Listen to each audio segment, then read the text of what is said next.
ఇది వచ్చి కడప జిల్లా బ్రహ్మంగార మఠం అండి.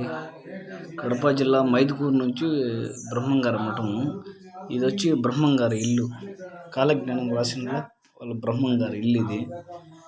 చూడండి, ఇక్కడే స్వామివారు పుట్టినారు. చిన్నప్పటి నుంచి పుట్టి పెరిగి ఇక్కడ వాళ్ళ ఇల్లు, వాళ్ళ ఫ్యామిలీ ఇది ఇల్లు. మేము ఇక్కడికి వచ్చినాము అంటే ఇక్కడ వచ్చి ఆయన ఇల్లు అండి.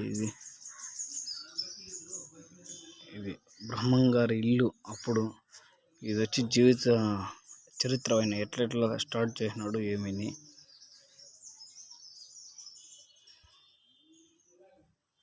ఇక్కడ నుంచి ఇది వస్తే బ్రహ్మంగారు జింక కొమ్ముతో అప్పట్లో వాటర్ తాగేదానికి చాలా ఇబ్బందులు పడుతుంటే జింక కొమ్ముతో తవ్విండే బావండి ఇది. చూడండి, బ్రహ్మంగారు జింక కొమ్ముతోనే ఇంత పెద్ద బావిని ఆ కాలంలో తవ్వినారండి. నీళ్ళు కూడా చాలా బాగున్నాయండి. చాలా అంటే చాలా బాగున్నాయి. తీయగా ఉన్నాయండి నీళ్ళు. మేము ఇంచేపు ఇక్కడ చూసినాం.